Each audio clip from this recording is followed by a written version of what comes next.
Good morning girls. आज हम discuss करेंगे चैप्टर नंबर 1 का next topic objectives of management.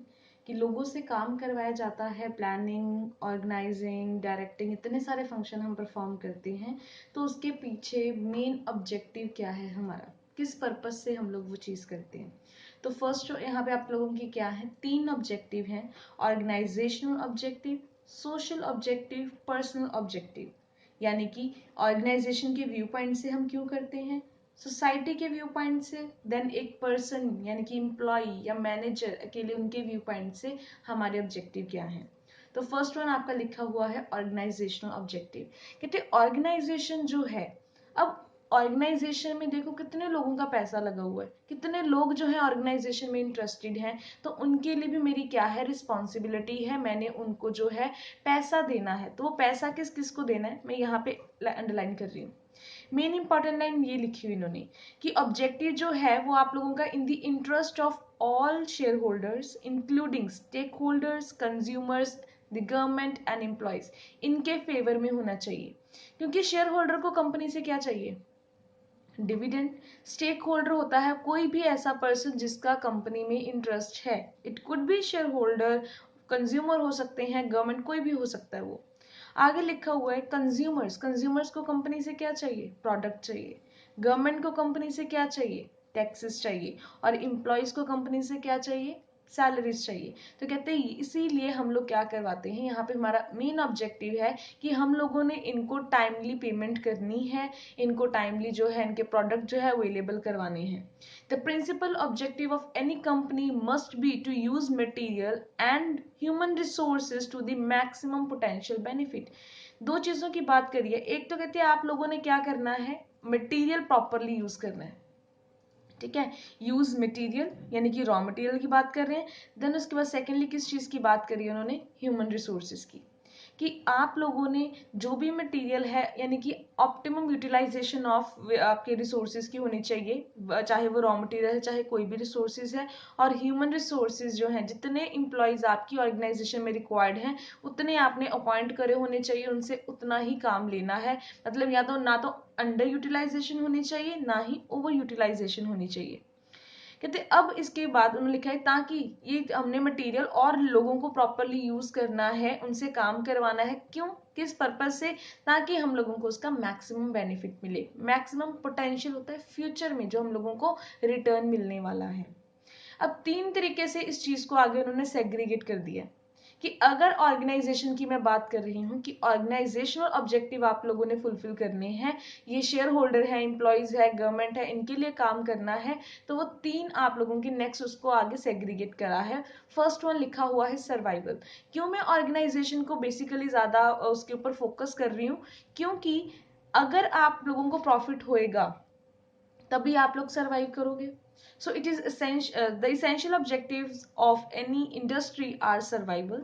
क्यों, क्योंकि in order to survive an industry must gain enough funds to meet the cost that would be incurred.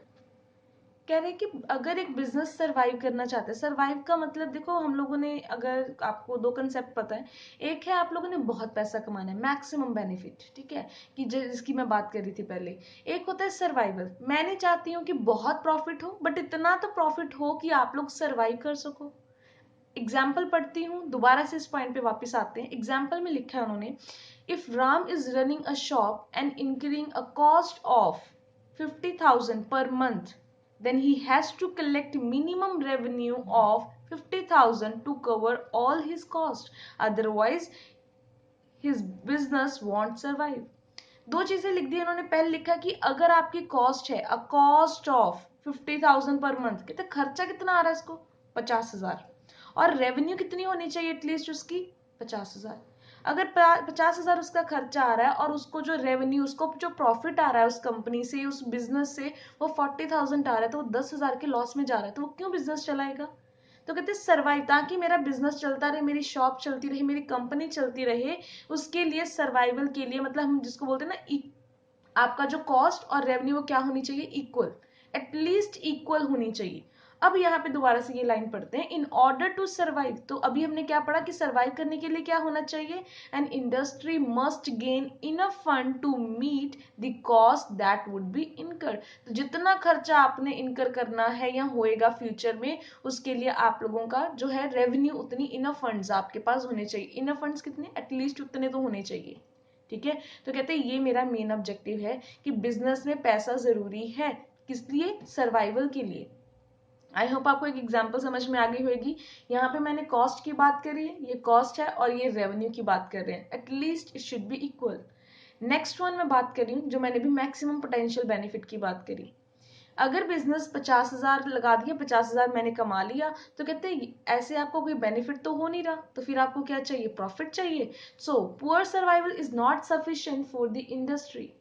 ये survival था, poor survival, कि आप लोग जस्ट उतना उतना कमाई जा रहे हो, आप लोगों को इस चीज का कोई बेनिफिट नहीं मिल रहा। So profit is crucial for meeting the cost and uncertainties of business concern. तो कहते प्रॉफिट चाहिए। देखो आज मैंने फॉर एग्जाम्पल 50,000 कमाया है, 50,000 लगाया है, तो 50,000 कमा लिया, आज के लिए ठीक है। फ्यूचर में मान लो मेरे को ज्यादा प्रोडक्शन करनी पड़े, फ्यूचर में हो सकता है आप लोगों की जो है मार्केट से रॉ मटेरियल आना बंद हो जाए, कुछ भी हो आप लोगों को, ठीक है, या प्राइसेस एकदम से इंक्रीज कर जाए, तो कहते हैं फ्यूचर में इस अपने बिजनेस को चलाने के लिए मेरे को क्या चाहिए, पैसा। ठीक है, तो प्रॉफिट आपके पास होना चाहिए, इक्वल नहीं होना चाहिए। यहाँ पे एग्जाम्पल पढ़ते हैं, वहां पे कौन सी एग्जाम्पल दी थी, 50,000 कॉस्ट है, 50,000 आप लोगों की रेवेन्यू है, तो सरवाइव कर रहे थे। अब यहाँ पे लिखा हुआ है, इफ द रेवेन्यू, रेवेन्यू की बात कर रहे हैं, of the shop is more than 50,000।